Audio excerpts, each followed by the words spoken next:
Here is part one of our interview with Alan Watt. Alan is an author, radio host, and deep researcher into the New World Order's long-term strategy of eugenics and more. I'm Alan Watt, and I've been following politics and geopolitics for a good part of my life. I didn't start off deliberately going out to find out everything that was possibly going on. In fact, I had no idea, to be honest with you, how vast the scale of an agenda, political agenda, is when you're bringing in a global society. Wars have many different purposes. Economics is only simply one big part of it, but cultural change and the building of empire through the defeated nations joining in leagues. Every country was basically signing the same laws, and had been my whole life, at the same time, that affected their societies. Laws were introduced and bills were introduced unbeknownst to the people in those countries that it was being introduced in their neighboring countries or even across the water somewhere at the same time. I realized there was already a governmental control, obviously, that coordinated all of this, and it led me into the United Nations. For every single department of government you have on a federal, local, county, state, provincial level, the United Nations had an equivalent department to deal with everything. It was already set up, in fact, to be global government. H.G. Wells said at the League of Nations, which was the embryo for the United Nations, he said, this is the nucleus of the world governments, when eventually all laws will come from there, be passed and signed into law by treaty of all the member countries. Eventually, we won't even have to go through the farce, and that's what it is, of voting in parties or candidates, because in the latter part of the 20th century and now into the 21st century, we're being trained, rather obviously, to simply accept rule by experts, rule by scientists, rule by professionals, and that's what they mean when they call governance. That's the term used. How do you get a domesticated herd to move from a field, a system in which it's been grazing for 20, 50 years, this kind of system, to this field over here, this new field? Because we have reluctance to change. We like familiarity, we like routine, you see. You do it by various techniques, one of which is revolution. Most revolutions are bloodless. You have cultural revolutions, sexual revolutions. Along with that comes the music revolutions, etc. These literally are designed to alter and direct culture, knowing what kind of culture they'll have at the very end of it too. They know exactly what kind of culture they want to come out of it.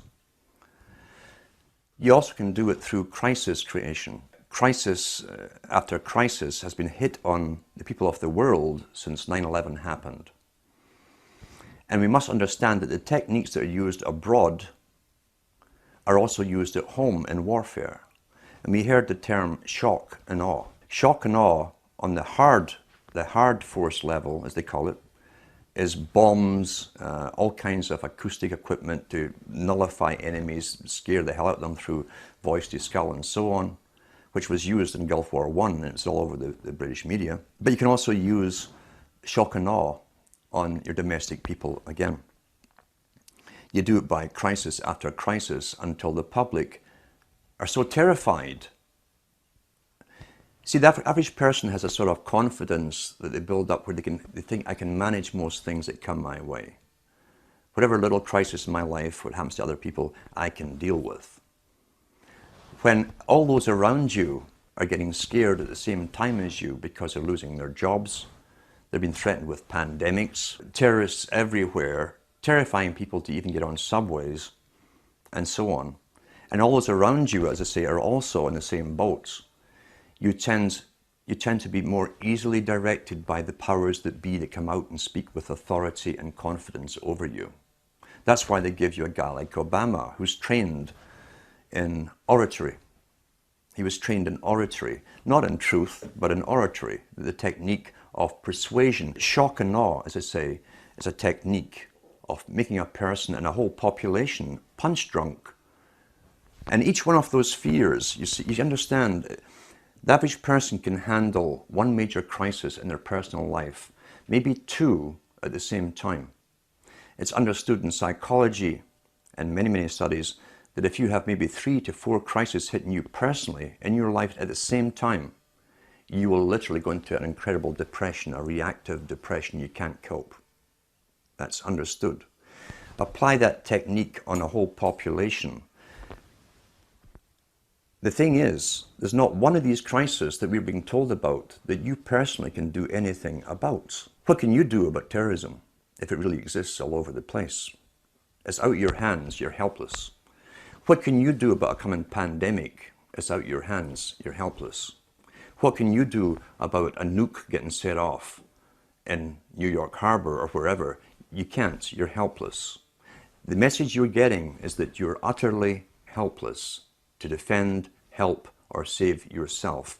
That is complete shock and awe tactic that's been used not only in the US and Canada, but across the world. Same strategy, because we're already global with the global society running us all. Massive psychology and warfare techniques in psychology has been used across the planet to make us succumb to fear and crises, as I say, and none of which we can actually do anything about on an individual level. Therefore, the leaders are presented to us on screen with uniforms or business suits and ties as politicians who speak with confidence, all scripted, of course, and they seem to have everything under control. You're now basically a fearful slave looking up to the powerful master to defend and protect you. That's the simple technique of it. I've been speaking about the Rockefeller Foundation. I was mentioning the fact that in the United States, the Rockefeller Foundation, which also runs, I think it is the Carnegie Foundation today, maybe even the Ford, they're all combined. And the families that are given the intergenerational rights, if you like, or authority to lead the world to amalgamation under global governance. Mr. Rockefeller also is heavily involved in the world depopulation strategies. He funds abortion clinics across the planet. He also funds hundreds of other front foundations that you would think were independent from his, but they're actually front foundations. He funds them all through his money. You can trace them all back again to so-called family planning clinics across the entire globe, especially in the third world countries. It seems that Mr. Rockefeller is intensely worried about overpopulation in the near future from countries which will have no industry, etc. And he sees it as his right to start the decimating process, basically, of depopulation. Last winter, I got an invitation to attend something called the World's Citizenship Council, the annual meeting. That kind of floored me because the head of the World Citizenship Council is Mr. Rockefeller himself. And here I am speaking out about and against them. So this did not come out of the blue. They try and get you on board working for them. What was also more startling was they always give members maybe 15 minutes or 20 minutes to speak, and I was offered that to speak on stage to this world meeting. The world's citizenship idea is part of the old idea of Cecil Rhodes up into Lord Milner to the Royal Institute for International Affairs and the Council on Foreign Relations. Mr. Rockefeller is up on Google in some of his conferences giving out World Citizenship Awards to very famous people. So they've already bypassed and have bypassed sovereign nations a long time ago. What other benefits you get from being a world citizen, I'm not certain at all. But I was allowed, he said I'd be allowed to speak at this conference. He did not say what to speak about, or didn't say anything about what not to speak about. And he also said that, this chairman, of course, who wrote to me, he also said that I'd be allowed to participate in the round table groups which come after. The round table society is very, very important because the round table societies were set up as far back as the Milner Society and the Rhodes Foundation. They came out with the first round table societies. What they do is take the topics that are discussed at the main meetings, then they split off different tables to specialize in certain aspects of the speeches they've heard and find ways how to implement them into reality through media, promotion, various methods of propaganda and so on. I did not attend. I was tempted to go just to see if they would ask me not to speak about certain things, but it was the middle of winter and the journey to this university would have been pretty hectic anyway, and I was so busy. But you will be approached, and that's not the first time I've been approached to do this kind of thing. You'll find that some people are bought over. I should go back to Lord Bertrand Russell on this topic, because Lord Bertrand Russell said in one of his own books, the same book in fact, where he talks about those children who manage to escape the indoctrinations, who have intelligence and an ability to communicate to others, must be brought on board the system, employed by the system, bribed into the system if possible. That generally works with most people. He said, otherwise we shall have to eliminate them, because they did not want people around who understood an agenda that the general public are unaware of. Didn't want these people with the ability to communicate information, documented information, in a fashion that people understand out in the community where they could spread this word. That ties in with Mao Zedong, who said he was not afraid of armies. His worst fear was someone with a good idea, a great idea, a unique idea, and the ability to communicate it. So that is how they treat basically people with information. First comes invitation to join them. Many people do. As I say, Bertrand Russell backed that up by saying if they can't be brought on board, they must be literally eliminated from the public arena. That's how seriously they take this agenda at the top. They don't mess it around. The reason I think they don't simply come out and kill you straightforward is they don't have to do a messy job. There's many ways of killing you, especially in this day and age. But I think, to be honest, they're so arrogant right now at this moment. They're not too worried about the mass of the general population who are indoctrinated and updated with their indoctrination daily from television, as one example. About 100 years ago, this big organization with many branches, they wanted to rule the world basically using Britain as a nucleus of a system, an embryo, which also was going to be joined with the US under the Anglo-American establishment, wrote about the kind of culture and the changes of culture over a 100-year period that they would actually design. We're all tribal to an extent. That's why we even bother to vote for a tribal leader. This is well understood. That's why we're supplied with these leaders. And because the average man was to become more disengaged from his own destiny as the expert class arose, it was decided that the males would get their outlet basically, gradually becoming helpless as males, through sports. Therefore they'd have a tribal team they could identify with, they could cheer them on as though they were winning. In their own personal lives, they were getting nowhere. They were getting disenfranchised in a sense as experts took over decision-making for them in all kinds of fields. So this was psychology at use, planned before they even implemented the sports. When radio came along, of course, they used that to the maximum. Sports for the men, the radio soaps basically for the women, and then in came television, as I say, with its alpha state, its hypnotic state. It took off. It really, really took off. And men became glued to the sports shows. The big think tanks, and we've had think tanks to do with always planning the future and how they would create societies and even different cultures within 100 years, say from this type of society to that society to the next society, how they'd implement it, again always through the youth culture, which is easy to do if you have universal education. You can always mandate the same system, same culture to be taught to the youth. However, as I say, since the 1960s, once television really, really took off, sports used to only come out on Saturdays, and over a 10-year period, it gradually came on every night of the week. Until today, we have even sports channels, sports. And now you see guys who are sitting home, who are basically powerless at work. They have bosses. They're powerless on the roads. There's police and traffic wardens and cops watching them. They have no means to feel strong, and so they tend to watch sports as a substitute. They project themselves into a game which they never participate in. But as long as their team wins, they feel something's happening in their life that's positive and it's successful. It's a very good substitute for many, many things as far as the elite are concerned. Now, the big think tanks that involved many professional people knew that they'd have to give something this for the males, and for the women they'd also give a substitute too.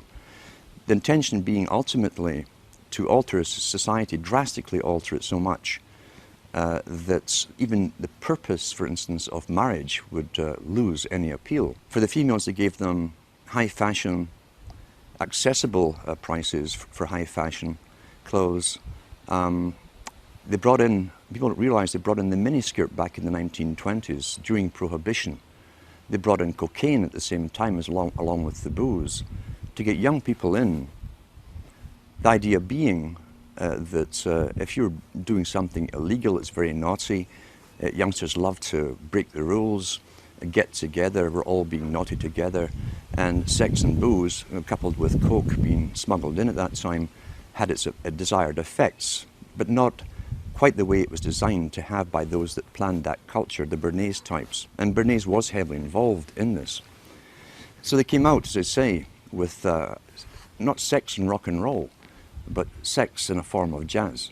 The Charlton dance came in, the miniskirt came in, sex became rather rampant for the first time. All the old traditional taboos were broken with one generation, but there was fallout to this change, this massive change in culture. The fallout being that they did not have the antibiotics to treat all the sexually transmitted disease that came along. Secondly, they didn't have the legal abortion clinics to take care of the unwanted children that also were produced by hyper-promiscuity. They opened up big orphanages to try and take care of this, the boys' towns. They had ones for girls too. But there was so much backlash, especially in the United States, from the old Christian communities, that they had to tone it all down. It kind of flopped, as I say. Sexually transmitted disease became rampant, so did unwanted pregnancies and abortions. And so they went back to the drawing board, because remember, before this all happened, the big players, the new high priesthood, we'll call them, of the Time Lords, those who create the future, work in think tanks for the big establishment, had a definite mandate. The only problem was, how do you achieve that mandate over a time period? So they went back to the drawing board, and they've always known, for instance, that in wartime, more children are produced because young people who might go off to die tomorrow tend to be far more promiscuous. They brought this back after World War II big time and worked on it steadily. All their tax money went into one particular area of research, not just for the atomic weaponry and so on. It went into finding ways of finding a contraceptive that was effective. When they found it and launched it on the scene, at the same time as it launched what they called pop music, along with drugs, LSD and so on, they brought out the contraceptive. So then permission was given, in a sense, and promoted from the top down, even from the BBC, which is, remember, the BBC is owned by the British government. It's an arm of the British government. It talks on behalf of the dominant minority who rule Britain. So they began to promote all this stuff. All the DJs they'd bring on television would interview the top pop stars of the day. They were all stoned out their minds. Some of them were falling out of chairs. And the interviewers would say, "Tee-hee, aren't we naughty children?" All aimed at a young generation to emulate. This is what we do. Monkey see, monkey do. Once again, remember, the prime intent was to break the old culture of boy meets girl, going together for a while, getting engaged, getting married, having children. The family unit, they'd said, when they had the League of Nations, which was the precursor of the United Nations, said they'd have to destroy the family unit. Pretty well all of H.G. Wells's non-fiction books promotes all of this agenda. And in fact, he coined the term in the late 1800s. This is how far back this agenda of promiscuity had to go. He coined the term free love. And in one of his books written before 1890, he says, we must promote free love in order to destroy and end the obsolete family unit. Once that's done, he said, the family is no longer in the way when government comes for an individual. Each individual will be solely responsible to the government itself, and no family will stand up around them like a primitive tribe and defend them. At the same time, the foundations within the United States and Britain and elsewhere were funding what appeared to be far left groups, communist groups. So much so, as I say, the Rees Commission went in to look into this from the 50s to find out why top capitalists who owned international corporations and banks, international banks, were putting up foundations to fund far left groups. Well, we know now it was to literally destroy the old culture in order to bring in the new culture, the new society. So therefore you have the proliferation of sexual activity. The fallout still came from unwanted pregnancies, far reduced than it had before because of contraception. But then came the lead of the feminist charge, again funded by the Rockefeller Foundation in the States, to spearhead and demonstrate and demand the rights for abortion.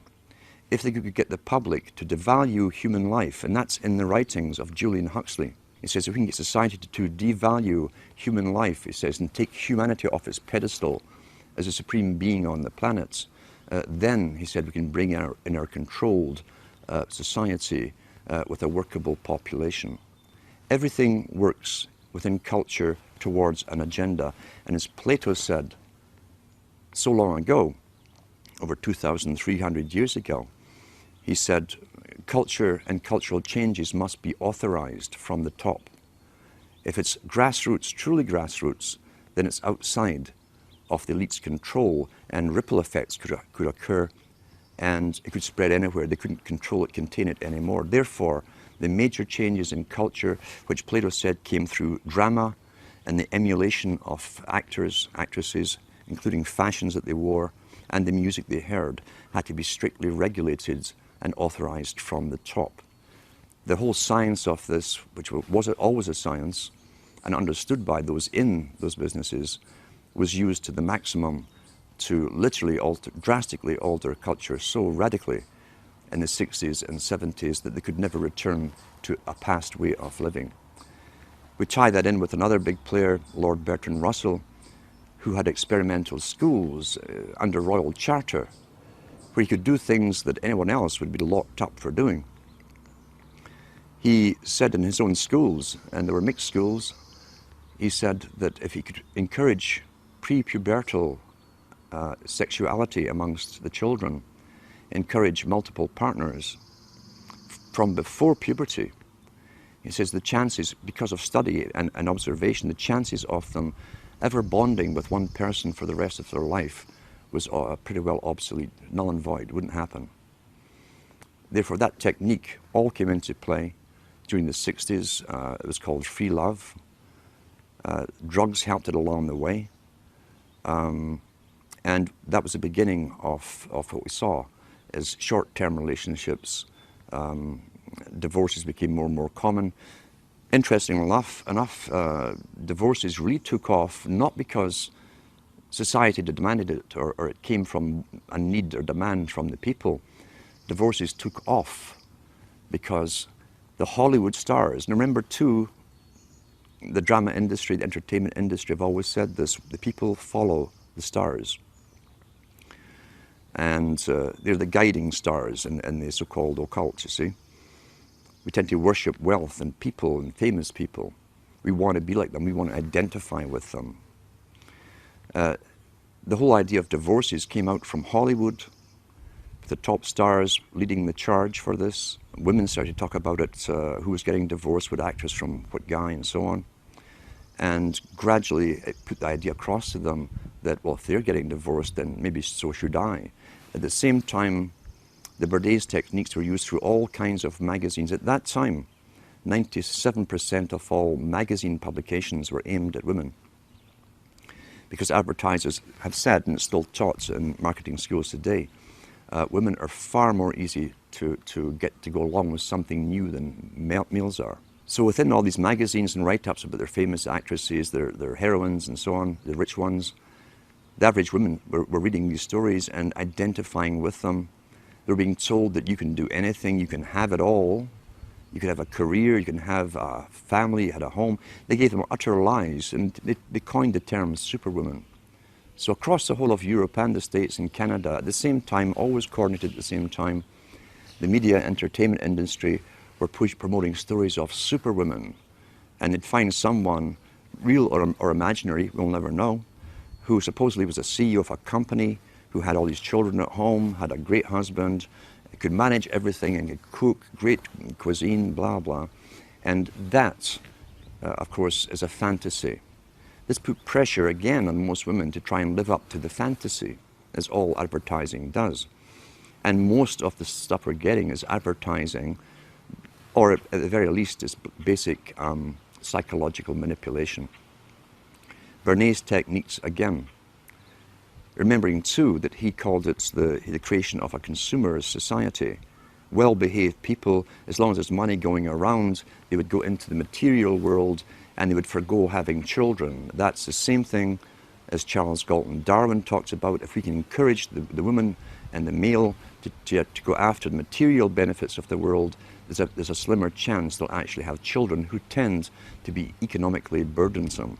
People were addicted to television in a very short space of time. Most people still today think that all entertainment to do with movies, drama, is therefore nothing more than their entertainment. It never ever was that case. The greatest social messages are promoted through movies and drama, high drama, through the fixation of emotive sequences, emotional sequences, not logical, factual sequences, but pushing points across in an emotional way which register and fix in the mind. So emotional content is very, very important, rather than going through an actual discussion or an argument using logic and facts. There's no debate. And when you're being downloaded through fiction, your guard is down, the censor part of your brain is not in action as you would in a debate or a lecture. You're actually in an alpha state being completely downloaded with new ideas. Very similar to a computer. And so therefore a culture industry, which is called by its own the culture industry.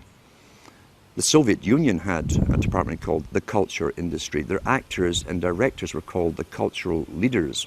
All you have to do is keep giving them new updates every so often, and you can change an entire country or a nation or a block of nations who are all getting the same upgrades at the same time along certain paths. Today we call it political correctness. Most people want to belong to their peer group. They want to be the same as everyone else when it comes to opinions. In fact, they judge their own personal sanity by bouncing ideas off their neighbors and friends who will answer back and agree on these same topics in kind. It doesn't matter if the topics or what you're given are facts or utter nonsense, as long as everyone agrees at the same time. You'll say, well, I'm sane, and your friends will all agree because they've had the same information given to them. We don't only get the same information given to us, we're led through sequences, even documentaries, to leave you with a predetermined fixed conclusion on any given topic. Most folk are once again unaware of this. They think, I've just been given all the facts on this topic and this is the obvious conclusion, which is always given to you by the final experts on the particular program. There's no thinking involved. We tie this in with the Brzezinski. Brzezinski said in 2 Ages, now this guy was way up with the NSA. He's a master geopolitician. He admits he works in 20, 50-year periods to do with geopolitics in other countries. But he said himself, the public will shortly be unable to think or reason for themselves. He says it was meaning by the form of information that was given to them, the type, the formulas that were in use then in the 1970s. And eventually, he said, they will expect the media to do all their thinking and reasoning for them. Well, that's happened today. That's why people today can't think outside of the programming from television.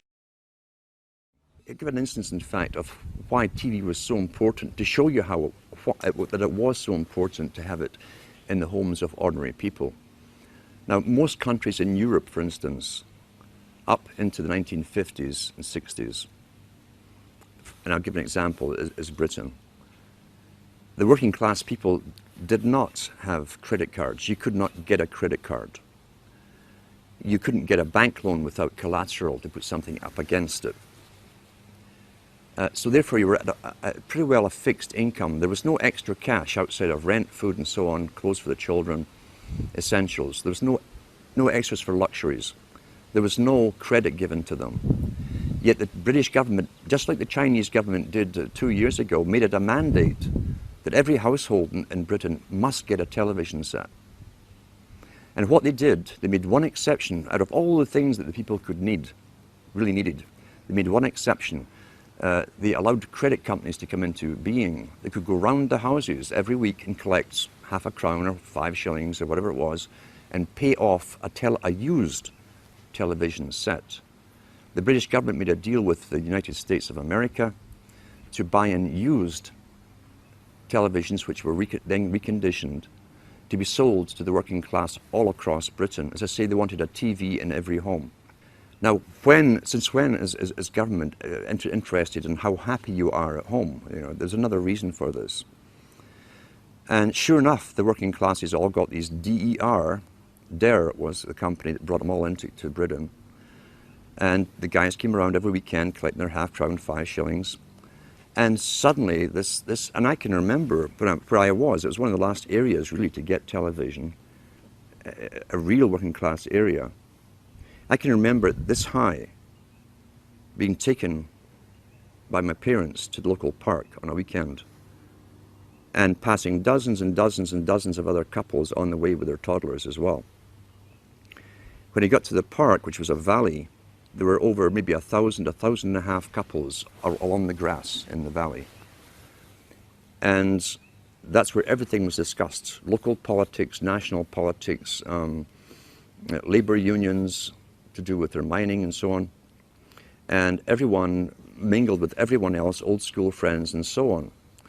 That system had been going on for hundreds of years, where people communicated thoughts, real feelings, real things that really mattered to them and their communities, to each other, conversation. When the TV came in, and I was still about this high, within about a month, I could go down that park every weekend and no one was there. It literally overnight killed off the socialization and interaction between people and tradition, again, where they exchanged viewpoints, gave each other news, helped each other out, who was sick, who was this, who was that. Everyone helped each other out. And from then on, you could pass rows and rows and rows of these old, and they were called row houses, all joined together. And all you saw at night was the flickering of that bluish light in the windows. And that was the end. That was the end of real communities. It happened within a matter of about a month.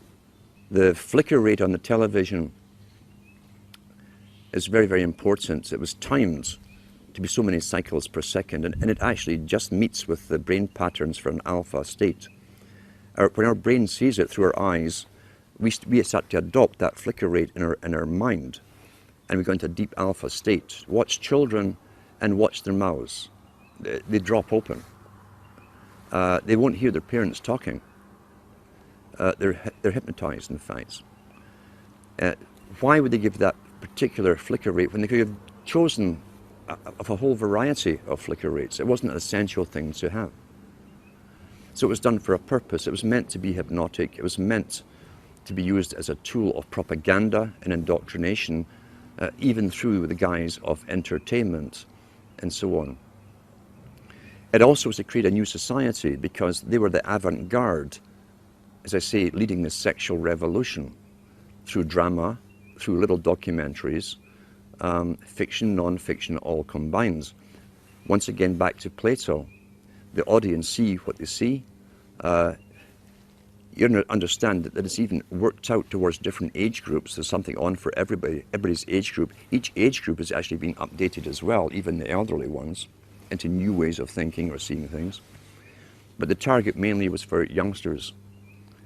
If we take one of the world's experts on propaganda, who is Jacques Ellul, who wrote extensively on how the mind works and how all entertainment, he said, that has to do with government programs such as police, detective stories, detective series, which contain little human dramas as the hook that you identify with, to make you watch the whole story. Child gets kidnapped, detective goes on a hunt, he goes through hell and fire to get that child back.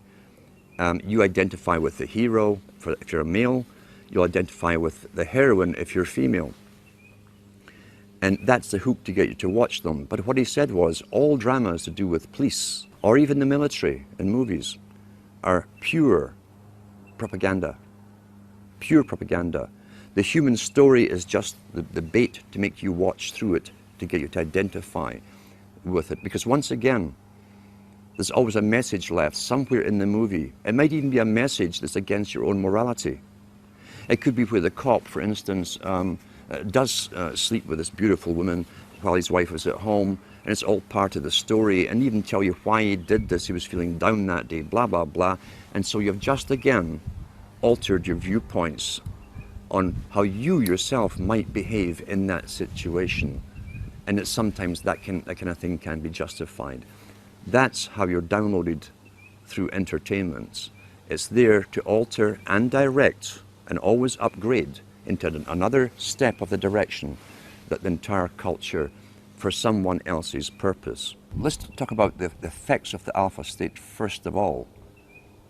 Recent articles I've even read on the air from various science studies show you that even when you switch off television, you remain in that alpha state for maybe 45 minutes to an hour, sometimes longer, depending on how long you've been watching it. With high definition, again, why would a president of a country mandate that all TVs had to go high definition? Is it because he really cares so much about your happiness? And he wants better quality for you? Or is there another reason for it? Well, I'm sure the effects of the old flicker rates and what it did will also be incorporated in high definition, but with even more added benefits for bringing you into a complete hypnotic state. How do you wake someone up who's addicted to television? You can't. Very, very simple. You can't get your daily brainwashing, where literally it's bypassing any consciousness in the person. You can't take that every day and still try to wake up and learn at the same time. I've known people who've gone through complete withdrawal from television and gone into depressions because their entire routine is broken. They also have time on their hands, which is a big aspect of control, remember too. If you can take time away from a person who can think for themselves, who might say, oh, I'll go and read a book, I'll go and study something, or if you can take that time away from them and have them mesmerized in front of a television set, then you'll keep them dumb, stupid, compliant, and going along with the system. I always advise to people, if you know someone who's watching TV, it's quite simple to find out where they are mentally, psychologically, in the understanding of things. You can ask them a few simple questions. If they give you standard television answers, forget it. Simple as that, forget it. If you see some spark of their own opinion coming in, there's maybe a chance you can do something with them. But you cannot get out. You see, television, it can be classified as a drug. Any addiction is still an addiction. Television is an addiction. People watch 4 or 5 hours per day. Top psychologists and even the United Nations have talked about the use of television for creating the new culture for children. How many people know that all government agencies or departments, all governments in the world, basically, have departments of culture which hire cartoonists and pay their expenses to do cartoons, always incorporating the latest political correct story to do with environment, waste, bad adults, and how they've destroyed the planet through their consuming, etc. How many people realize as you plonk your children down in front of it to babysit them that they're actually being brainwashed scientifically. And these cartoons were designed by experts to get their message across to those children, implanted in their young minds, fixed in their young minds forever for the rest of their lives, ongoing daily, and even right down to the novels that you read to children that are designed for children too, which will incorporate all of this, all paid by government grants to authors and writers. You literally have to take it into your own hands. It's one of the most dangerous tools that can be used. It's also dangerous in this extent that why do you think government licenses TV stations? If you were an independent producer, TV station who came out with this kind of information, you would not get a license. You'd have to be authorized and politically correct with a whole bunch of things to do and not to do written out before you'd be given a license. And you'd be checked on every so often to make sure you were following those topics that you're allowed to.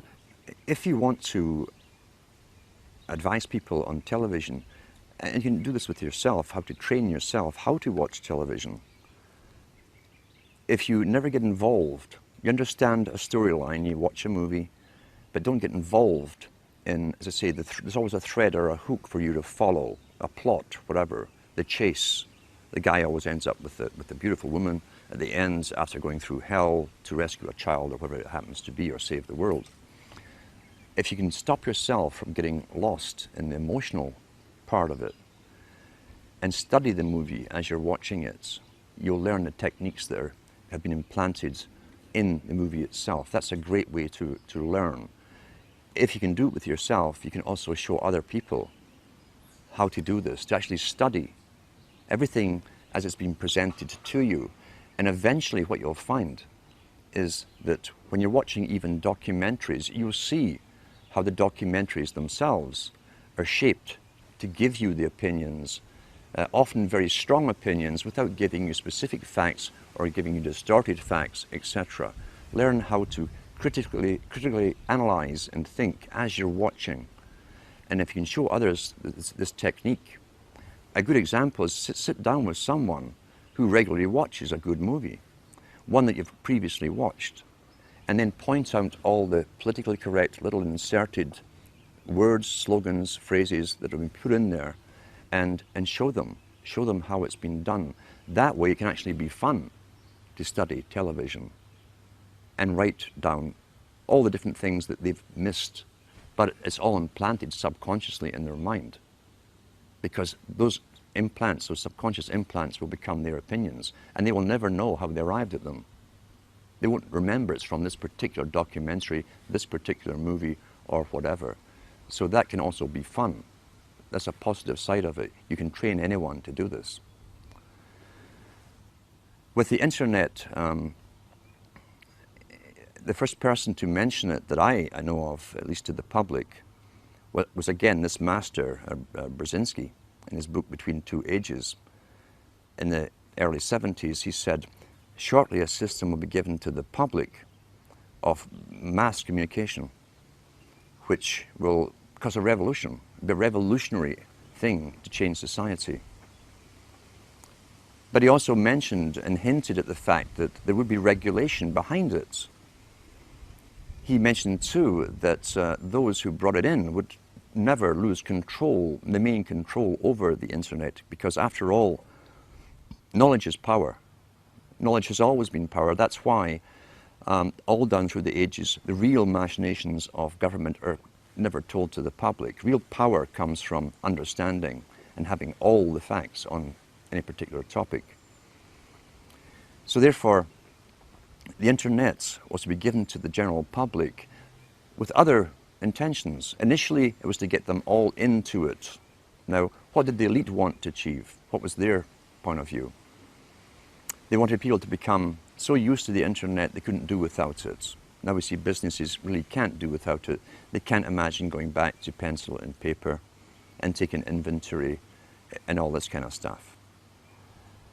For the youngsters, who must be the generation they target, they made sure That's the only thing I knew about the internet from the media. I was completely ignorant about it, and computers. The only thing I knew was there was lots of pornography on it. Every paper kept telling you about it, which again is the same old technique they used in the 60s and 70s. Aren't we naughty? Wink, wink, for the rock stars on television. Knowing all the youngsters would get into it when their hormones are high. That's all they're thinking about. But once folk were addicted to it, they also planned to gradually alter it, keeping the people addicted to it as they changed it into another system where mainstream media, the authorized media, the culture creation industry media, would eventually have prime, or the main dibs, the first grabs at the main bandwidth that eventually they're claiming will have to be reduced. So in the meantime, there's never been a window of opportunity for the general public to use a medium to communicate to each other alternate news, verified facts to each other as we have at the moment. That eventually, supposedly, is going to be policed. They've had international meetings, the first one held in Canada, under the guise of the United Nations, or the auspices of the United Nations, to do with regulating and censorship of the internet. They have these meetings every year as they add more laws to it. We know the cloud system is to come in eventually. It's been all over the media in Britain, where you won't be able to store anything on a hard drive. You won't even need a hard drive eventually. Remote servers will have all your information for you. It will then be used as a form of punishment if you were politically incorrect in some form or another. Then you'll be cut off from accessing that server with all your data until you toe the line and behave yourself. Social control can be used through monetary penalizations, or through other penalizations like withdrawing you access from it. It definitely will be used for social control again, unless it's a backlash from the general public. And they do expect backlashes from people who have become used to looking into whatever site they wish to look at, or communicating whatever kind of information they want to each other. Now, along with the introduction of the internet, we've got to remember too, the government agencies also set up and promoted chat rooms and all the rest of it. And there are agents within this strange nether region called the internet whose job it is to infiltrate people who are coming together as groups, communicating on specific topics to do with political changes, and disrupting those groups. So already it's a battlefield, and they called it the cyber wars long before they even gave this internet to the people. It'd been an informational war, they said in all the papers. Therefore, government intelligence agencies would have to expand their roles with mandates to also be in this invisible world where they would manipulate various groups from within as well. There's also a lot of nonsense, of course, on the internet too, which can take you down conspiracy paths. I hate the term conspiracy because the government wants us to use it like we're some sort of hobbyists and some sort of kooks. I don't use the term. But that's become the most popular type of site now, is conspiracy site. And there's many out there, there's professional agents out there as well, who've been funded by governments and even launched by governments, to be well known, especially in Europe, to lead the conspiracy sites. Then they bring in the UFOs, the aliens, until you have achieved your goal. Counterintelligence. Let's talk about counterintelligence and how it works. What is intelligence? Intelligence gathering is sending agents out to simply listen. To listen in marketplaces, bars, cafes, as to what the people are discussing.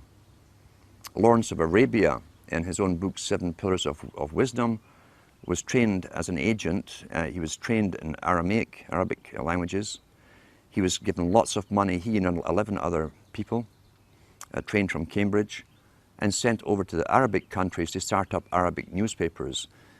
Once they started putting stories in the newspapers, they went round the marketplaces, they hired lots of guys to listen to gossip, to see if the intelligence they were putting out in the papers was being discussed by the recipients, the readers.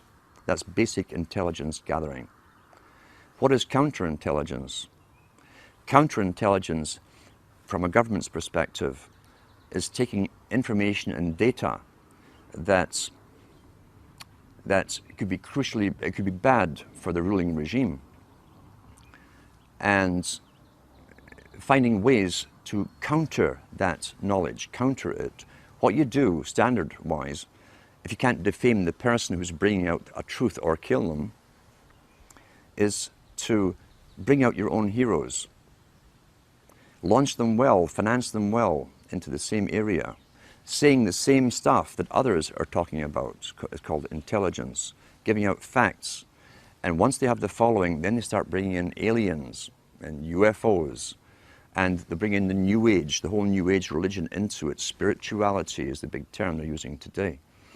Until a newcomer, a skeptic, will hear this stuff from the paid agent, who's very good, who says gives the same data as the person who doesn't go into the UFOs and so on. But the guy who doesn't go into the UFOs, aliens, reptilians and all the rest of it, suddenly is thrown out with the other guy. You're classified with them by association. Your topics are associated. Even though you stay clear of the fantasy stuff, the disinformation, you'll be lumped along with them. And then you've countered the intelligence. When you mention the facts, people laugh at you, say, oh, you probably believe that the aliens are running the world now. And that's it. That's counterintelligence. And that is also all over the internet. And it's paid for by, again, government psyops operations. Some groups that I've found are doing really good work, where people decide to get together physically, and they will choose a book to read to do with the factual data that's available to the public that can be proven. Oh, Henry Kissinger. And they'll go through it. They'll analyze the book. They'll analyze the phrases. They'll analyze the contents. They start to participate in what they're reading, because others will remember this particular era, this time when this event happened, can add to the thing and so on. That's participation, that's communication, and other information, as I say, from those involved who live through things can be added to the whole thing, giving you a much more complete picture. So it's a good idea to to start this kind of thing off in your local area, even if there's only two of you that started off. Don't sit and laugh. It's kind of comical at first when you say, well, we're going to discuss this book. You've never done anything like this in your lifetime. Sit down and get yourself a coffee or a beer or whatever you need, and take turns at reading. And ask the other guy, do you have anything to add what I've just read? Do you have any insights into it? What do you think of this? It gets you stimulated into participating and really thinking, because everybody who's alive today has been trained literally not to have to think. As Brzezinski said, shortly the public will be unable to reason or think for themselves. They'll expect the media to do their reasoning for them. So let's counter that. Let's get back to thinking for ourselves, using the data, the material, get involved, start using our minds again. And you'll be surprised, it's like a muscle you haven't used for a long time, how quickly you start to use it, how sharp you become so quickly. And if you can get larger groups and larger groups together doing the same thing, and then you can branch them together, communicate together, then they suggest other books that you haven't heard of. Maybe you need a particular book for evidence. I have stacks of them at home. Everyone has access somewhere to some material that got stuck away. And when you start putting all of this material together, mainly through, as I say, discussion and reading groups, you can add to the knowledge. The more knowledge and facts, actual factual data you can put together, the bigger your arsenal is. And the easier it becomes to show people and convince them, look, this is authenticated stuff. Here's the factual data, here's the physical book. Read from that book, and then have your discussions. What do you think about this? What do you think they meant by this? What do you think has happened? Have they fulfilled this part of an agenda? And most people will say, yeah, they have. Well, here's how they did it. The evidence is all there, but knowledge, remember, is scattered. That's also why, since the 70s and so on, televisions were put up in places where people used to communicate to each other, bars and restaurants, the pubs of Europe. everyone talked and discussed everything. The televisions were all put in for a reason. And now everyone's mesmerized and you can hear sports or loud music. You can't communicate anymore. That was government promoted because the government licensed the big chains of taverns and pubs all throughout Europe. And so what you've got really is deliberate attempts. Nothing happens for no reason. Why? The customers weren't demanded. They were bored in bars as they discussed topics. People would just move around the pub talking and listening to the conversations, and they'd join in the one that you liked. Why was it so important to destroy communication? It's because it's a main propaganda tool that stops communication between people, even in a room. If you notice too, they don't even discuss the topics once the news is read to them, to each other. They've both been downloaded with the opinions. You don't have to ask what their opinion is. It's going to be the same one as you've been downloaded with, left by the expert. So we've got to get back to communications and communicating with each other and finding the evidence. Knowledge is scattered. Knowledge is power, so it's scattered all over the place in thousands of books. But when you can start these reading classes up and get other reading classes communicating with you, even through the internet, you can start putting the data, the factual data together, and so that you can present it to the public and bring in more and more members. Only knowledge and the will to use this knowledge is going to thwart the plans that have openly been made for us and declared from the elites at the top. The whole problem of being involved in a community can be a double-edged sword. We know, for instance, that communitarianism is a term used first by Bush Sr., talking about the collectivist society coming in. The United Nations has us all split up into communities. It's promoted through local TV. Even Sudbury here has your community. This is your local community. Be involved in your community. They're talking about a politically correct community. That's the problem. Government really penetrated and altered and distorted and changed society through communities. Not just with television, which has certainly destroyed the community spirit.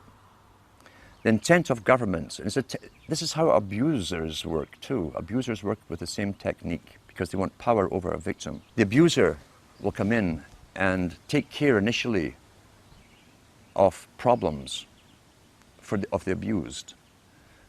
Often the problems are the very outcome of what the abusers have been doing to the victims in the first place. Governments came in with welfare, for instance, a long time ago, in all countries about the same time. At one time, families helped each other out. You didn't need welfare. If someone lost their job, everyone chipped in. You didn't condemn the family member for being unemployed or ill or whatever, or losing their job. Families helped each other. Now, the family, remember, is still really the smallest nucleus of a tribe. And then government came in with unemployment insurance, which they took off you, but nothing was for free.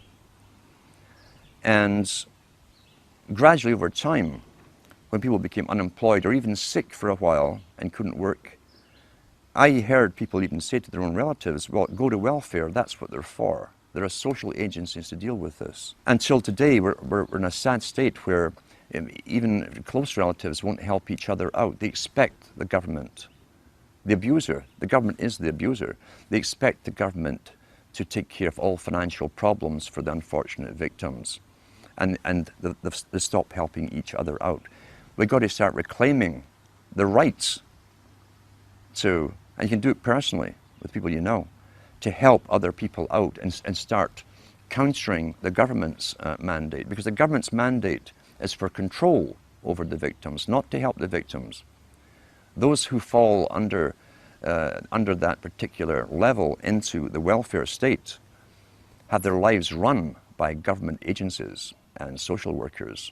That's what Huxley says. He says that they won't need their survival capabilities. Russell said the same thing, because the government is taking care and making all their decisions for them.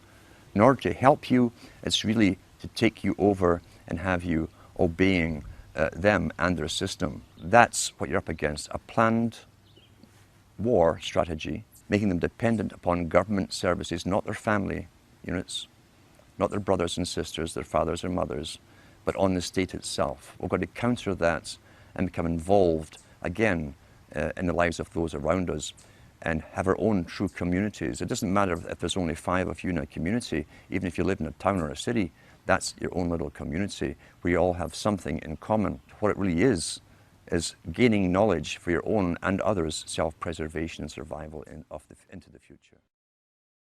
And now, part 2 of our in-depth interview with New World Order researcher Alan Watt. I'm Alan Watt, and I'm an author and researcher into geopolitics, really, and history. I follow where the world has been, the techniques were used to bring them to those stages, and I apply them to where we are today and how the future is planned. I've researched so many books. I've got a library of my own. I like paperback books, or at least hardback books, because they're permanent records of the past. And if you can't understand the past, you understand the present or the future. I've also been in the music business, heavily involved for years. And I saw how culture creation worked from the top, and how generations were swayed into new fashions, new ideas. I've been following the histories of what's now called the New World Order for many, many years. And I try to go into the books written by the big players, the technocrats themselves, those famous people like the Kissingers, the Brzezinskis and so on, the Huxleys, the Lord Bertrand Russells, who all worked for the same organizations. And I came to the conclusion, really, there was only one big organization with many subcategories. These boys tended to publish the world that they saw coming into view, and they wrote it in their own hand, basically. They told us where they were taking the world. And when you start studying these things about the age of 14, 15, or even younger, and reading their books, and you live long enough, you will see that the world has turned out exactly as they planned. This can't be coincidence. And who can really write up a wish list and make it happen globally, unless there is an organization very, very powerful, probably the only organization really on the planet, an organization that can fund all sides, all oppositions, and using this synthesis of conflicting parties, they can literally make the world come into view as they planned. They plan in centuries, and the astonishing thing is when you go into the United Nations, which was loosely based on the Soviet system, they plan certain parts of their agenda in 50-year plans, some in 100-year plans, and some even in 150-year plans for different aspects of it. The Russells, the Huxleys and so on, Brzezinskis, also use the same terminology with their long-term plans. And you've got to understand too that nothing in culture comes out from the grassroots. Even Plato talked about that thousands of years ago. He said that if it was a grassroots movement really coming from the people, then those in charge, the dominant minority, would lose control. Therefore, every change in culture, right down to fashion and music, and this was written 2,300 years ago, had to be authorized from the top and promoted from the top if it fitted with the continuance of control over the public. And these are sciences which were taught down through the ages, are still taught today to the big players, and they've used it to the full in the 20th century, now into the 21st century with the use of television, mass communications, radio, etc. Everything has been given to us for the appropriate time and stage in the actual planning. And for those who are coming into this kind of study, it's best to go into the books, as I say, written by the big players themselves. They love to boast. Kissinger's got lots of books out there, so has Brzezinski. These are probably two of the master players in geopolitics. Try to stay away from all the conspiracy books. They're also put out there in purpose, very fascinating books, but they'll lead you in circles forever without giving you the overall picture to the fact that every generation has a purpose up until this present time. And in a post-industrial era, these big boys have decided, and their masters too, that we are simply superfluous and they no longer need us. Hence, we have big foundations coming forward and organizations like the Optimum Population Trust who have decided to come out openly and demand that governments start radically reducing the populations. We are now the useless eaters, as Lord Bertrand Russell called us. Our ideas, our opinions on everything, our worldview, even to do with population and the fake view that we're overpopulated, is all projected to us by the mainstream media, working in concert for their masters.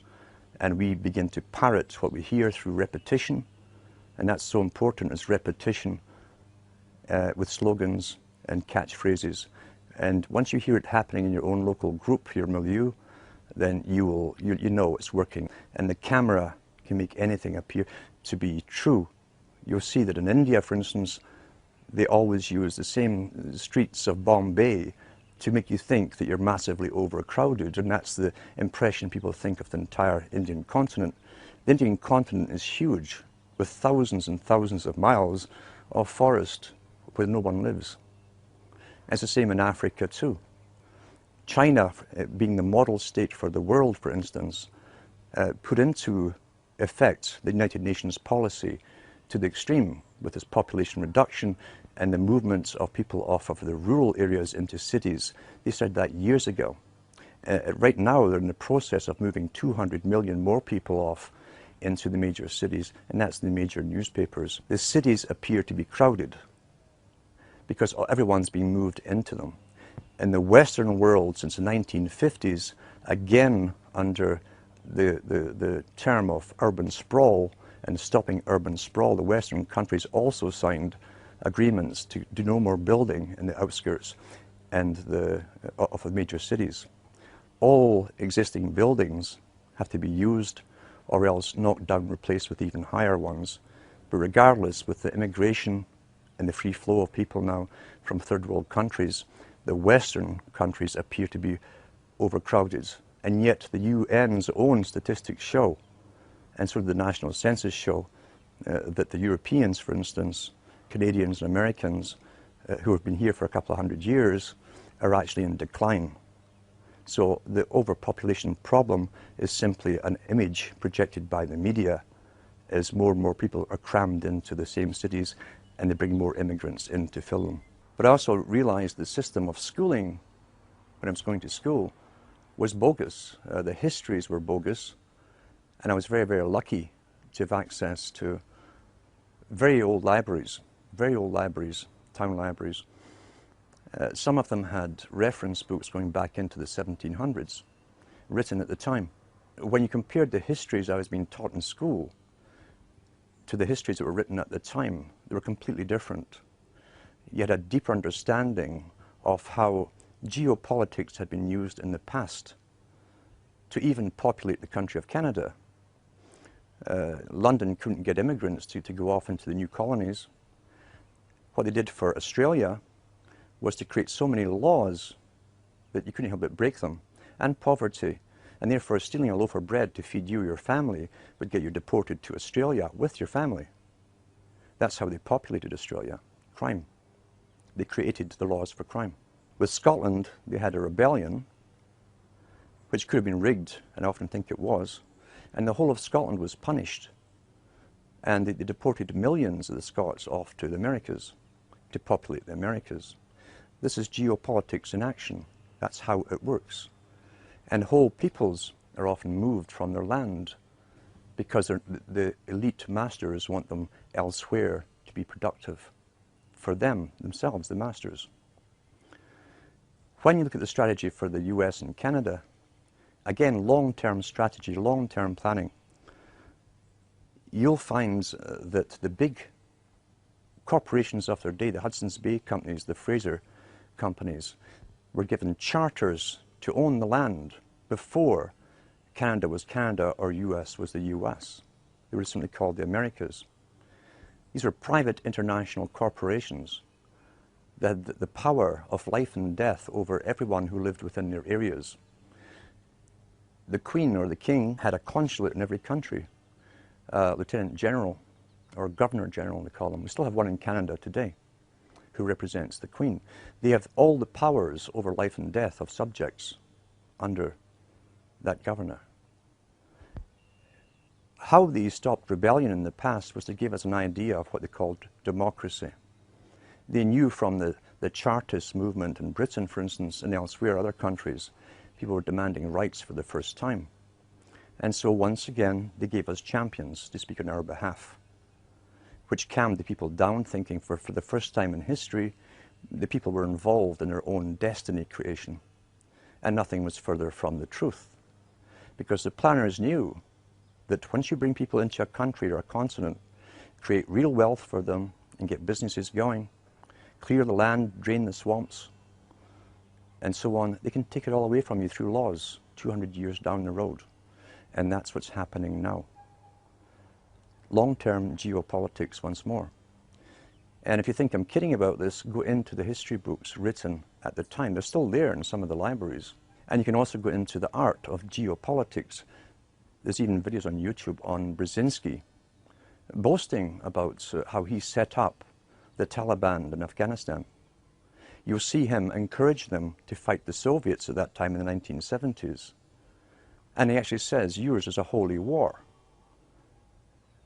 This man, who obviously believes in nothing but himself and his own peer group, is encouraging other people to go and fight a holy war, a jihad. And he uses these terms against the Soviets, knowing full well, once it was set up and it was backed by the CIA, that 10, 15 years down the road, they'd be a problem. And then they'd have to go to war with the very group they'd created to fight the Soviets. That's what's happening today. Long-term strategies. Well, that's how history has always been run. If you can go into the books where you find the British Home Office is mentioned, study the history of the diplomatic corps. Because the diplomats were spies. They would go into territories, set up embassies, collect intelligence data for future invasions. Their job was also to try and grab the rights of minerals, gold, silver, etc. across the planet, all natural resources, and find ways, long-term strategy, to either bribe it off the present rulers of those countries or else create an ultimate war with them and simply steal it under the guise of occupation. We're living through a stage today, as I say, where this is all coming to a culmination. This is the post-industrial era. We're post-technical almost in the West. It's all done in other countries, all the technical stuff. And Brzezinski himself talks about the technocratic era, where the future will be for an elite with a highly trained bureaucracy underneath them and scientific elite who will not need the human labor that they've needed in the past. Human labor that is excessive and is unemployed and is hungry is now a threat to that established elite. So now they're doing something which they can only do to the human species. They don't need to do this with animals. With animals, just go out and hunt them and kill them. We are the only species that has to be convinced to allow ourselves, for the good of all, to be sterilized and bring down the population through abortion on one end and euthanasia on the other, under the guise to save the planet. And unfortunately, with the massive propaganda campaigns that are all over media in every country at the same time, with all the big foundations backing them with unlimited financing. Remember, the foundations are owned by the international bankers themselves. Then they can pull all of this off, and unfortunately it really is working. In kindergarten now, you walk into a kindergarten anywhere in Europe or Americas, and you'll see the rainbow inside every single one of them. You'll see all the terms about the world. Here's the globe, we're all global. And you'll see the greeting messages everywhere, everywhere, and how sacrifice will have to be made to save the world and the planet and future generations of society. Sacrifice. You tie that together with the institutions that were comprised of the Fabian Society. It was a member of the Royal Institute for International Affairs. That's one society. The Council on Foreign Relations is also the same thing as the Royal Institute for International Affairs. They are what Thatcher and Professor Carroll Quigley called the parallel government. They have told us what the future is going to be. Some of their members have even written books about the need to cull off massive amounts of the population by any means possible. And so we see this final stage being pushed as they convince us that we are the problem. The Club of Rome, that also belongs to the same group, in the 1990s, the two founders said that back in the 1970s at the Club of Rome, they were given the task as a premier think tank for the globe, for this global society, the task to find ways of reducing the population and controlling the people to go along with this, convincing the public how to go along with it. And they said they looked at all possible means of doing so. What had worked before? Again, geopolitics, strategy. Under warfare conditions, the public will give up freedom. The public will be directed by governments, bureaucracies, and police, military, etc. Under warfare, the public sacrifice. They'll have less food, they'll ration stuff. They go along with it to save themselves. Therefore, they'd have to find a warfare strategy, a reason for war. And what they came up with was that man was the enemy of the planet. They said that the idea that global warming could be created and blamed upon mankind would fit the bill. These are the words they used. That would fit the bill, written in the 1970s, and decided at the think tanks then, and published by the guys involved in a book called The First Global Revolution, well worth reading. When they hit upon an idea from a premier think tank, they will never change that agenda. I've said before, it wouldn't matter if we're up to our eyes in snow all year round. They will still stick to global warming. That's the agenda.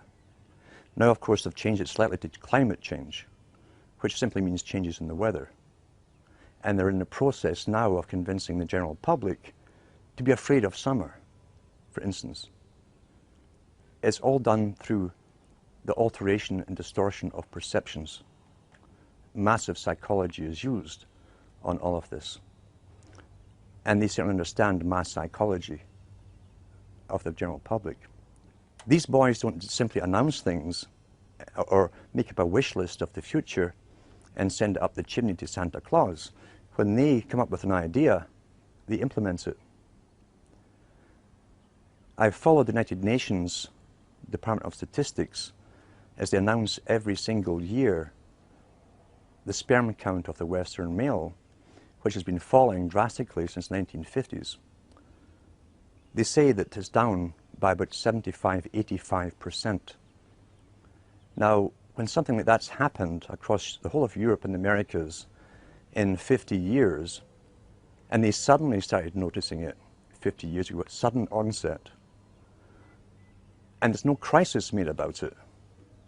There's no comeback after announcing the statistics. They just tell you the cold, hard statistics and go off to the next statistic on some other topic. That means it's part of the agenda. Otherwise, it would be a crisis. If this wasn't planned and part of the agenda, believe you me, it would be a crisis if they didn't authorize it. And now they tell us that the average American has less than 20% sperm and only about 15% is motile. That's not a coincidence. What happened in the 1950s to start out this ball rolling? In the 1950s, they suddenly put all the known female synthetic estrogens into food supply. They put it in baby foods. Procter & Gamble were the first one to admit, after investigation 40 years later, that they were using a rinse to supposedly sterilize the baby bottles, and it contained bisphenol A. An odd thing to rinse baby bottles with, when bisphenol A is the very thing that attacks young male children at that age and stops the testes from developing properly. You go back even further into more detail and you find out that the cosmetic industry were using insufflatants. Insufflation is a technique where certain carriers are put into the creams themselves, and these creams then absorb into the skin, carrying other chemicals with them. They're almost like they carry the payloads into the target in the bloodstream.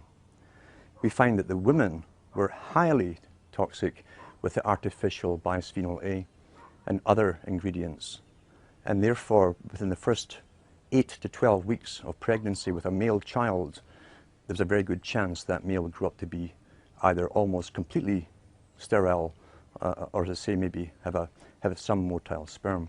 This was all understood 50 years ago. Bisphenol A, for instance, was discovered in the 1890s, and the properties it had against humans, especially males, was known then too. Now it's in all the beer cans. Great target males again. They line the cans with it. There's been many exposés on it now. The CBC in Canada, which is a government-owned television station, it's the BBC basically of Canada, did a documentary series called the Disappearing Male. And it goes through all of that in that particular talk with proof. Also, when we go back to the writings of Lord Bertrand Russell and Julian Huxley and Aldous Huxley, who were also related to the Darwins, by the way, you'll find that they talked about ways to sterilize the populations in the 30s, 40s, and 50s. But of course, and even said they would use the needle to create a compliant, pliable population, meaning to dumb down the people and also to bring down the fertility rates. In the 1950s, across Europe and the Americas, what came out, under vast promotion, what came out? The polio vaccine came out.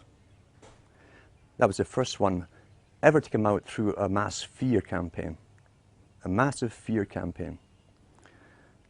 Polio was very, very rare.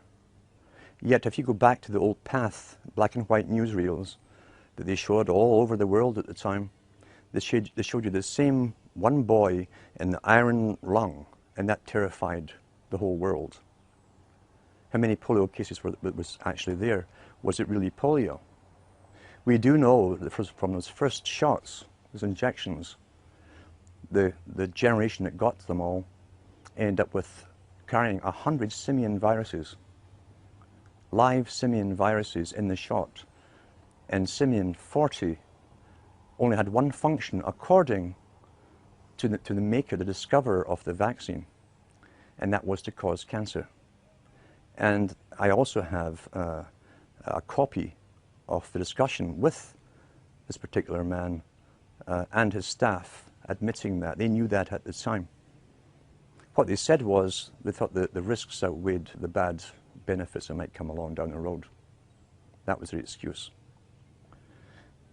Since then, we've been trained to accept more and more inoculations until babies now get something like 30 inoculations before they're out of the hospital. When you look into the big manufacturers of inoculations, like the Baxter Laboratories that were in the news recently because they sent out live flu virus along with the bird flu virus mixed together, and were caught by another country who tested it on ferrets, and the ferrets all died. They had done the very thing that they say that they're worried about happening in nature, where the common flu is mixed with a killer flu and becomes highly contagious. They actually did it by mistake, we're told. But go back into Baxter Laboratories even further, and you find Baxter Laboratories was part of IG Farben Group in World War II. They were responsible for creating chemicals and so on that were used as gas. And they were also used in other medical experiments on prisoners. That's in the records of the inquiry that went on into IG Farben. A good book to read is The Crimes and Punishment of IG Farben. All of that stuff's documented in there. All the companies, the Western corporations that were involved in the setting up of the Hitler regime are mentioned in that book. And Baxter Laboratories, the one who's coming out with all the shots which to take supposedly for the swine flu, are still on the go. So when you go into let's say Connaught Laboratories as an example. Connaught Laboratories was employed during World War II to manufacture bacterium and viruses, fungus that would attack wheat and corn, etc. in Germany. Mr. Banting, who discovered insulin, the great hero Banting, during World War II, his main occupation was finding ways to annihilate the food supply of an entire country. And he came up with ideas of creating a form of what we now call mad cow disease, something that rotted the brains of the cattle for herds, dairy herds and beef herds, and it was manufactured in World War II. And I often wonder if there really is such a thing as mad cow disease, is that where it came from? But to say these big laboratories and Connaught laboratories eventually became responsible, for instance, for the blood supply for hospitals and hemophiliacs and byproducts of blood supply for Canada. When Mr. Clinton was in power, he signed a deal with some prisons in the US where the prisoners would get $1 or $2 for a pint of blood. And this stuff was all to be sold to Canada. And almost every hemophiliac in Canada, everyone who got the blood supply came down with hepatitis and various other diseases. The government held about a 10-year inquiry, waiting until they're all pretty well dead, maybe one or two survived, before they paid out compensation. They knew at the very beginning that this blood was contaminated. And these Connaught laboratories, part of the industrial military-industrial complex used in World War II, buying the blood and selling it and distributing it across Canada. When the CBC did a documentary on Connaught laboratories and their role in this, the little guy who purchased it was caught on the steps of his office of a building, and he turned around and he said to the camera crew, who questioned him on all the deaths that were caused in Canada, thousands of them, he said, "It's business." That was the only reply given. I've said for many years that the biggest international corporations are real corporations, but they're also front groups for one system. During the Cold War, for instance, many books were published on the war, how it would be won, and so on. And what they all agreed upon was those with the highest technologies would win. Now, if you were in a free enterprise system, you could never allow inventions coming out of nowhere, unauthorized, especially in communications and different means, to be given to the general public. Therefore, the CIA, MI6, and other countries' agencies created front organizations to lead the charge and control technology. You could never allow free competition in technology and give it to the people without authorization. It has to be permitted by those who rule. That goes across the board with everything, as I say, from those who rule. You create culture, you manipulate culture, you give the public what you deign to give them, you suppress that which you don't want the public to have. It must be under a control. You cannot have that with a true free market enterprise and true entrepreneurism. You can't have it.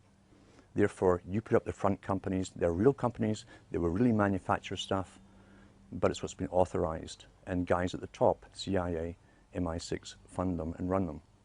We've seen this with different banks that were set up by CIA in the past, where they funneled money to all the major wars we were fighting. It was the BCCI, was one of the first ones that collapsed. Papa Bush was a director at one time, and then he was back to being director of the CIA. These are front massive banks, massive corporations. A difficult thing for some people to understand is what's happening today is not just an elite making a final move to take over anything. Every generation for hundreds of years has been brought up with the same elite's predecessors, designing and running the show for each generation. The elite, in fact, are simply moving their system into a new system, an updated system to suit themselves. That's a hard concept for people to grasp. They've been trained to believe things are happening at the moment by happenstance, by crisis coming out of nowhere. And here's what we must do. We must solve this problem at the time. Nothing is further from the truth. And when people wake up, they generally go through the same stages as someone who becomes bereaved when you find that democracy never existed in the first place. You go through an anger phase, a depression phase. You'll blame whoever is handy, and then hopefully you emerge from it and you become active and you want to learn what's really going on and what has been going on. But you'll also eventually come to the realization that you're up against something, a system that's very, very, very old. It's the only truly organized system on the whole planet. It uses sciences that are ancient in population management. It gave us a system of money. Money is a tool that we must believe in to serve them. Karl Marx was quite right. He was one of their boys who was set up to set up the dialectic. And he was quite right when he said that money is a tool of the elites. It's essential that the people who stop bartering or working for themselves and start using money as a means of exchange, which then can be taxed back from them, are becoming slaves. Because under law and legality, for 1,000 years, no one could take anything from you. Money represents your food, your home, everything. When it's taxed back from you, they're creating a form of slavery. Therefore, it's essential that the workers believe in money. The elite have all the money in the world. They own all the resources in the world. They don't need money, but they need us to believe it's the only thing that we must use.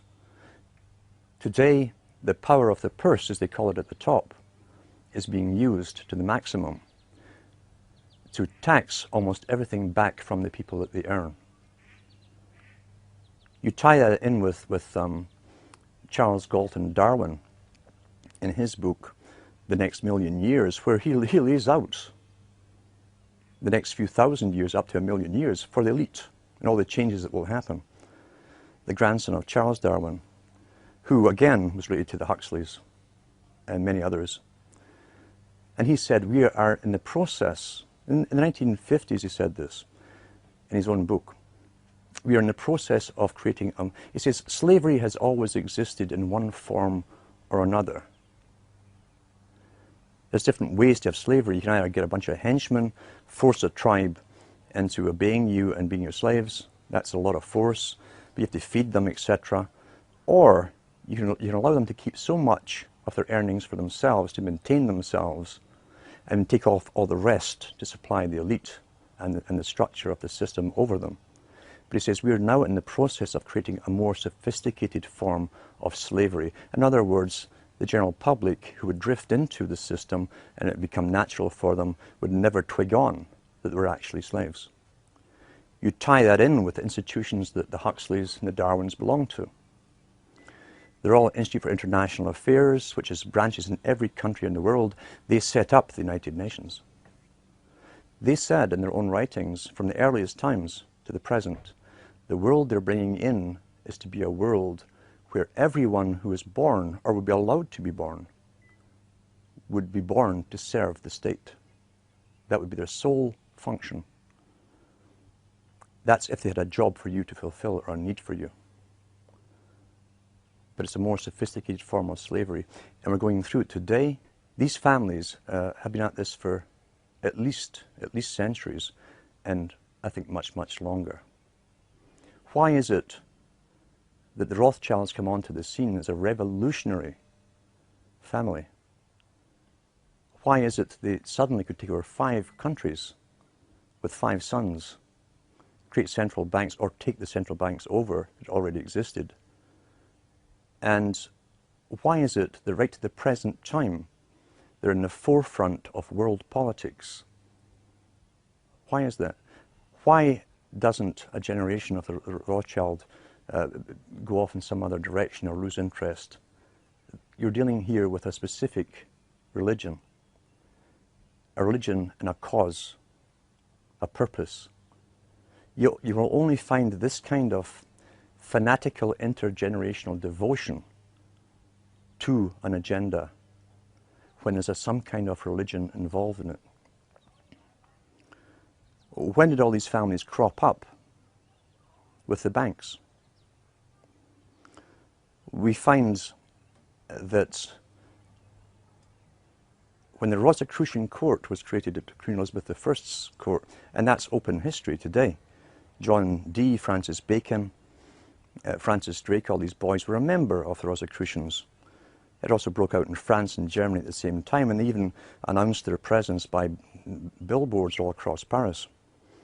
But the members now, as I say, in Britain, were open in the time of Queen Elizabeth I. Their idea was to gain gold and money through plunder, and they basically lived off of the Spanish galleons for an awful long time, as the Spanish were taking the gold out of South America. But John Dee and Bacon also were advisors to kings and queens. And they wrote about how to control, guide, mislead, and always fool the populations. And always, too, to get them into warfare, thinking they knew what they were fighting for, but the public were never to know the true ambitions that they had. John Dee coined the term the British Empire. It didn't exist before he said it and wrote it down. He went to the Queen with the idea. And he said, a system should be set up where countries are invaded or taken over by Britain to create a world system which would be based on free trade. Free trade. It says those countries willing to adopt the British system would be given special status and its most favoured nation trading status. The very same terms that are now used in all the charters they draw up for free trade across the planet. Yet we're going back 500 years to find it first used by an advisor to Queen Elizabeth I. So therefore we know there was a world plan underway.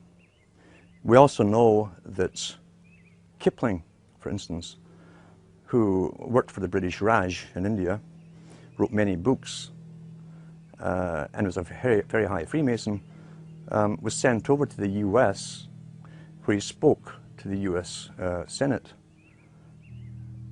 equal to equal, and said, we pass the torch on to you.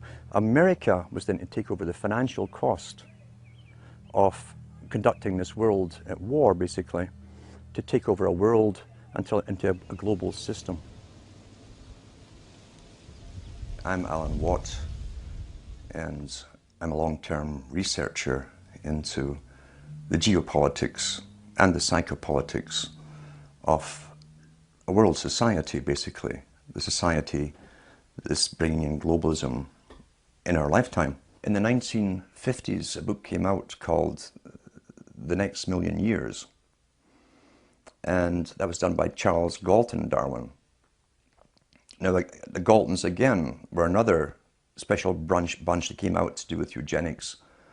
And they started up the IQ tests that are now used across the world for school children to try and get the average intellect of children, classify them in grades, etc.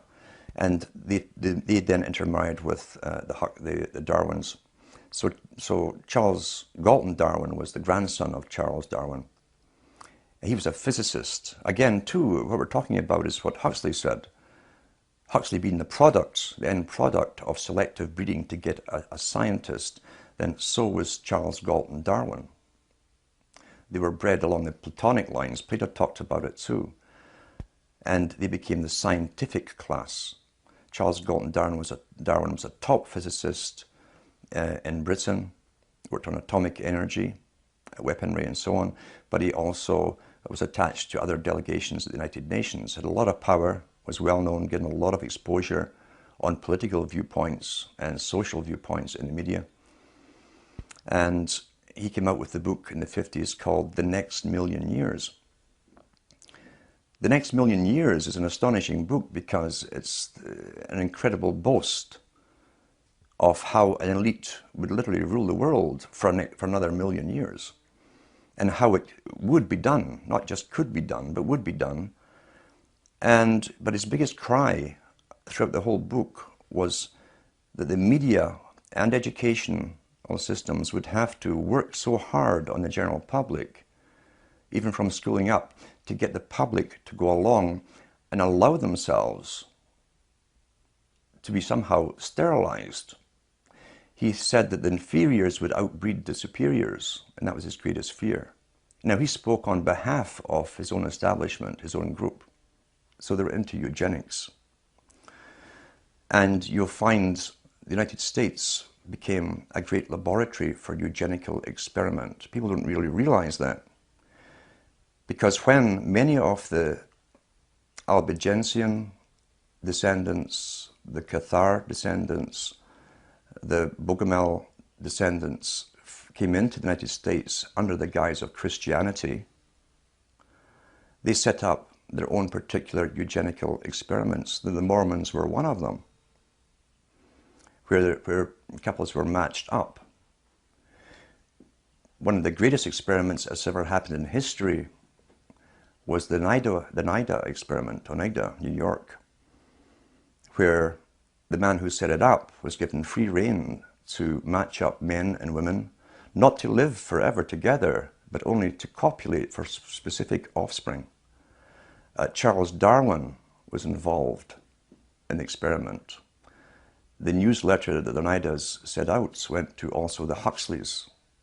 H.G. Wells came over at the latter end for visits to it as well. It was one of the greatest eugenical experiments ever carried on under the protection and the guise and the rights of protection of Christianity. That's how they got away with it. And the man, Noyes, who was in charge of it, was a high mason. His cousin was Hayes, who became the President of the United States. So big people were backing this experiment in eugenics through the latter part of the 1800s into the 1900s. What did they hope to gain? How can we bring this into the Council on Foreign Relations and the Royal Institute for International Affairs, or the writings of, say, Huxley's or Darwin's even? Well, they believe, and they believed by Darwin's time, that all of the people who had the right stuff to excel in life, to acquire wealth, good, intellect, property, and keep a hold of it through generations, had already been born. Therefore, anything that came after Darwin was just chance, perhaps, or luck. Therefore, all the elite families were already established. There would be no more elite families. Everyone else married in common because they did not have their wives or their husbands picked for them. They were not mated up for eugenical reasons. They were called commoners. We find the same expression coming out today with the new term for eugenics. They call it bioethics. And the bioethicists are saying that those people, the common people, have junk genes. It's another slander on the public, you see. Meaning you have all these weird, erroneous genes because none of you down through the generations were specifically married up for specific reasons. Whereas you go into the line of, or the lineage of Darwin, and the Darwin family and many other families of his time were already only breeding into one other family for generations. And the Darwins, for about 5 generations that we know of, by records, birth records and marriage records, only married into the Wedgwood family, the big pottery conglomerates. And when Charles Darwin's first wife died, he married his mother's sister, who was a Wedgwood as well. The problem with this incredibly close inbreeding, and I should say too, the Huxleys were also descended from Darwin too. You'll find contacts there, and their wives. How many of these families, these wealthy elite families, were actually into inbreeding in this fashion, this close inbreeding, we'll never really know. Maybe one day they will publish it. But I know that Ian Taylor came out with an excellent book on Darwin, called Darwin and the New World Order, where he documented the lineages of at least the Darwin family to do with the Wedgwoods. And as I say, the unfortunate thing of such close inbreeding is you can have, if there's a dominant gene there prone to a specific illness or disease, it tends to be passed on.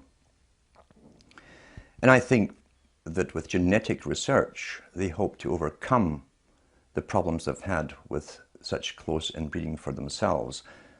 But genetic research will not be used for the benefit of the rest of humanity, even though it's our tax money that's going into and has been going into the research for so long. all geneticists are eugenicists because it starts off in your first course to do with eugenics, superior and inferior types. Therefore, at the start of their training at university, they become true believers in eugenics to begin with.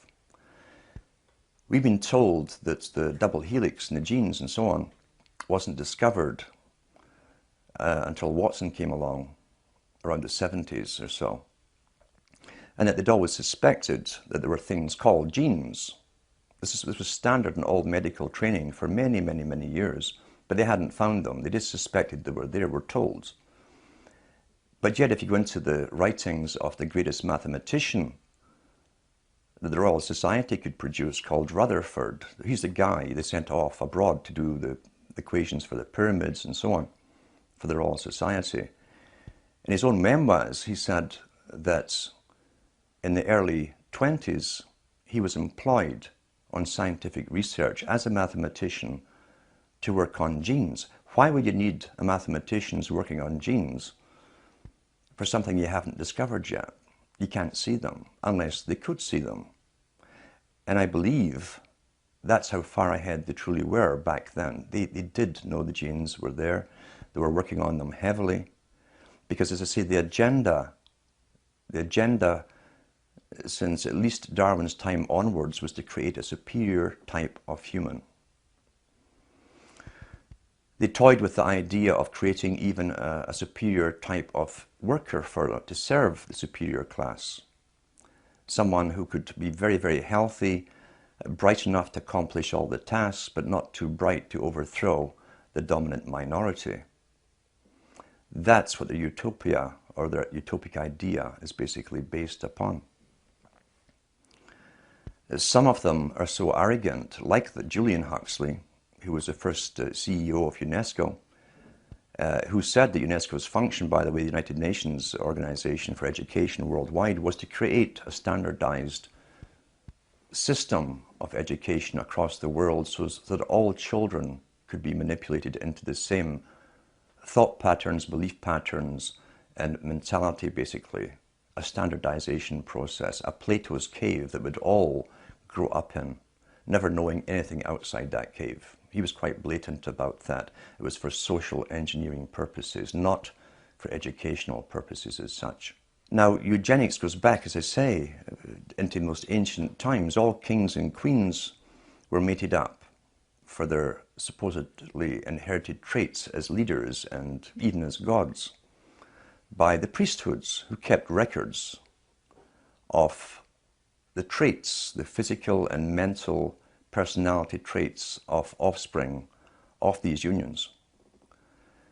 The one thing that was lacking was a moneyed class who also used the same techniques. We find this coming out with the Rothschilds family. So you had monarchies running the world, running an empire such as the British Empire.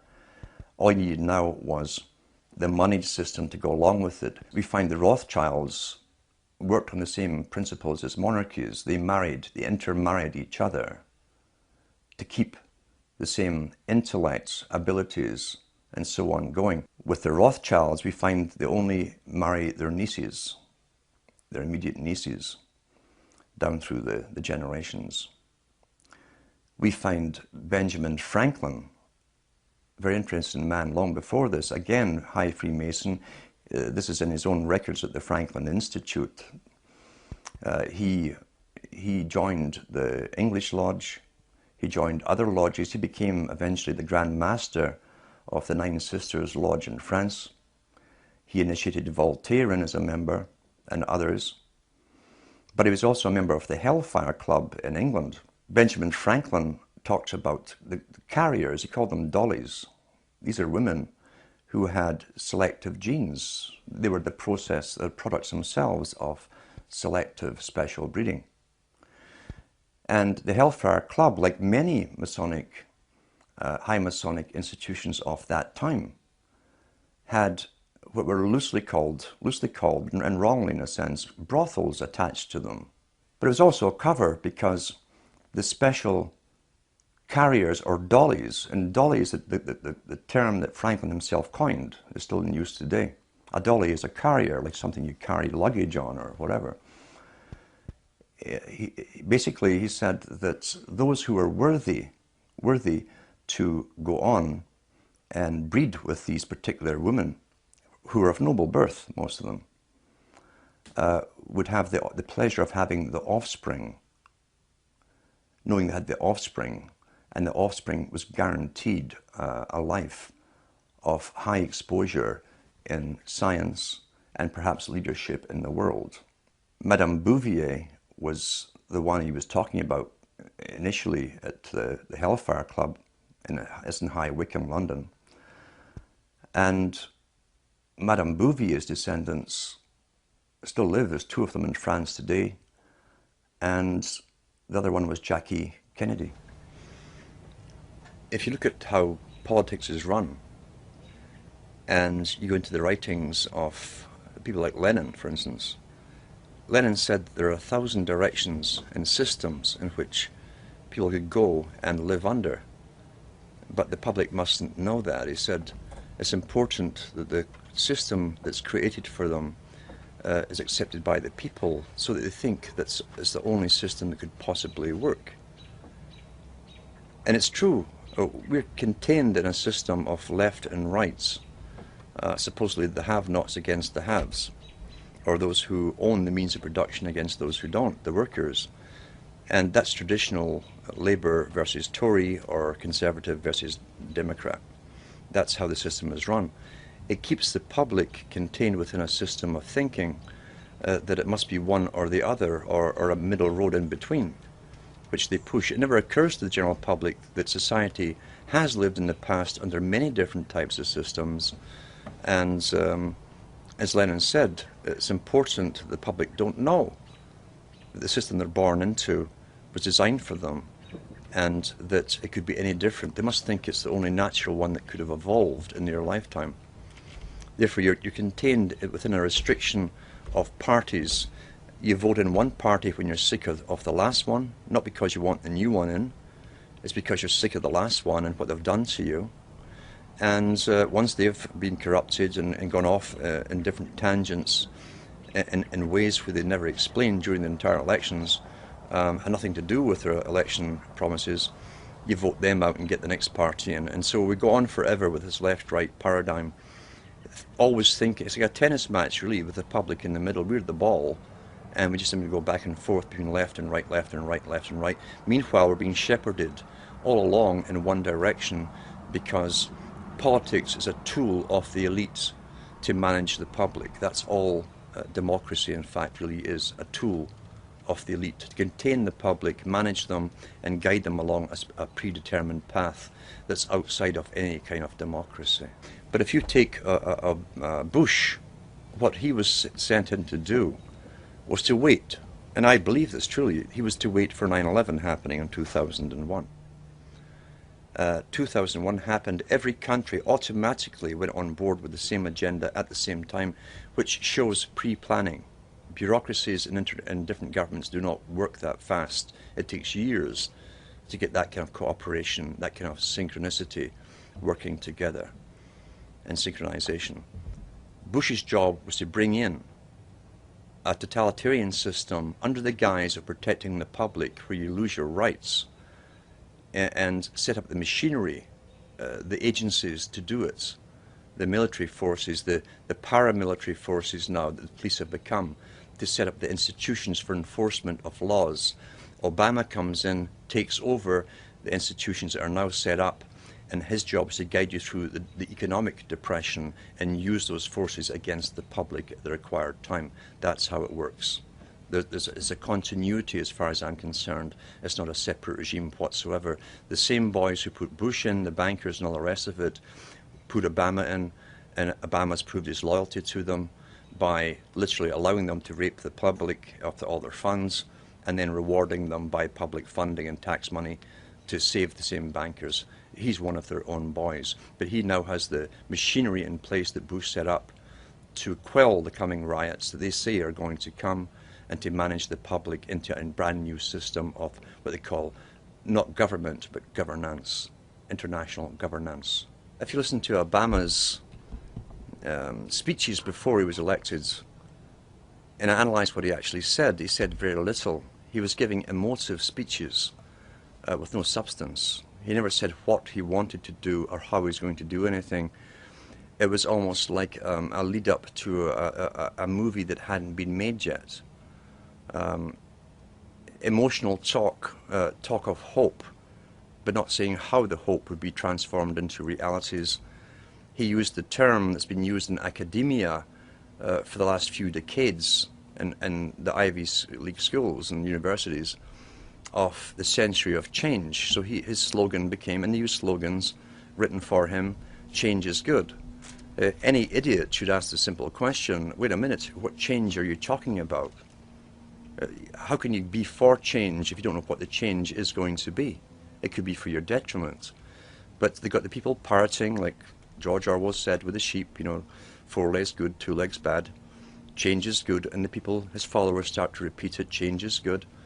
What kind of change are we talking about? The loss of sovereignty, the blending into an international institution, a world government system, a system where not only is America bankrupt and the most indebted nation on the planet for loaning money out to other countries and policing the world, being the policeman of the world, now Obama wants to lead the charge on sustainability, carbon taxes, by making America the example for the rest of the world to follow. He's asking everybody to sacrifice everything they have. That's what he means by change is good. He didn't dream up this plan. He is a member of the Council on Foreign Relations. Again, that comes from the Milner Group, the Cecil Rhodes Society, the Royal Institute for International Affairs, that planned world governments using Britain based as a model for the British Empire, now become the American Empire in a sense. And the changes here he's talking about is a new world of servitude, where you will serve the world state. And you'll also have to pay off all your debts along the way. Which is impossible as far as I'm concerned. You cannot ever pay the kind of debt America has incurred since World War II. It's impossible to pay back. Therefore, the changes he's talking about really is a New Deal. When you hear a New Deal mentioned by any president, and we got that from FDR, we got it from Bush, last Bush it was in, a New Deal. We're getting it from this administration. That's a legal admission from the leader of your country of a new system. A New Deal is literally a new system. The first system was the Constitution. You got an updated system with FDR as government became incredibly big and centralized, and now you've got a New Deal under the guise that change is good. Who planned the change? It wasn't the people who planned the change. Who will benefit will not be the people. It's the world of sustainability, Mr. Rockefeller, the population reduction plan. Those who will go into the future will be those who are necessary for the future's maintenance, and those who are simply obsolete, the useless eaters, will have to perish and die off. It's as simple as that. This generation today, the ones who are alive today, we are the generation that's going through the biggest changes in history, according to even Rockefeller himself, since the Industrial Revolution. It's the end of one phase of a long-term plan. And out of this comes a new world order. As Mr. Brown said, the Prime Minister of Great Britain said at the G20 meeting recently, it's a new world order. A different order from the previous one, where people technically were working for themselves, would choose their own employment and so on. The new world order is a planned system, a planned economy, a planned population. So it's up to us. It's not up to the next generation to change this. We're the only ones who can possibly do the changing. And it's either really the rights to go into an uncertain future, which is what life should really be, where we decide for ourselves where we want to go individually and collectively, or allow ourselves to be dumb animals, creatures who are guided by those who have decided they are the masters of our destiny, and allow ourselves gradually to be sterilized, killed off, used for the last part of their agenda and their wars, and then cast off. Many people will love socialism. They enjoy being guided, and they enjoy their bosses running the world for them. But it's up to those who like freedom, personal freedom, which also entails uncertainty of where we're actually going to go.